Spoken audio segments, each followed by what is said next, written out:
नमस्कार. तरी मला आपल्या राजकारण्यांच्या बुद्धीची गंमतच वाटते. आता पहा, हेच उदाहरण पाहूया आपण.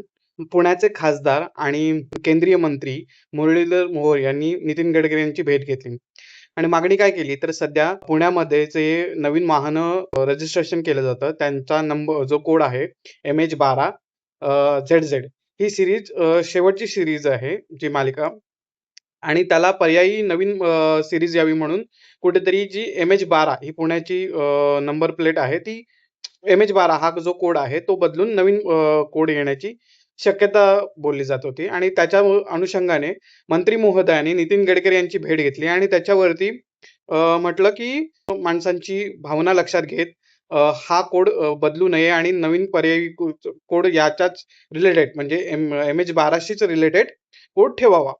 परंतु हा जर कोड बदलल्याने सर्वसामान्य माणसांच्या जीवनात कोणत्याही प्रकारचा फरक पडणार नाही आहे. सर्वसामान्य माणसांना नवीन वाहन घेताना सुद्धा काही नवीन दुसरी मोठी गोष्ट होणार नाही. तो MH12चा MH100 झाला, MH16 झाला, जो व्हॉटएव्हर जे काही आहे त्याने काही फारसा पुणेकरांच्या आयुष्यावरती फरक पडणार नाही. परंतु जे पुणेकर गेल्या अनेक वर्षांपासून वाहतूक कोंडी असेल, रस्त्यांमधील खड्डे असतील, अपूर्ण झालेले रस्ते असतील, या समस्येपासून त्रस्त आहे. त्या मागणी म्हणजे त्या समस्यांवरती जर नितीन गडकरी यांची मंत्री महोदयांनी भेट घेतली असती, तर ती जास्त उपयुक्त ठरली असती.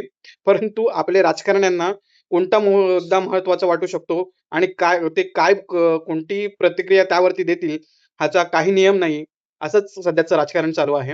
आणि ह्याच गोष्टीतून तुम्ही सर्वसामान्य आपण माणसं आहोत आणि आपण लक्षात घेतली पाहिजे गोष्ट, की आपल्या राजकारण्यांना कोणती गोष्ट महत्त्वाची वाटली पाहिजे आणि आपण त्याच्यावरती सजग राहिलं पाहिजे. त्याचमुळे जर चुकीचं कोणी वागत असेल, आपले जे राजकारणी आहेत ते चुकीचे वागत असतील, तर त्याच्यावरती प्रतिक्रिया देणं हे आपलं काम आहे.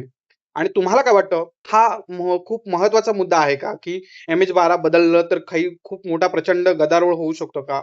हे कमेंट करून सांगायला विसरू नका. धन्यवाद.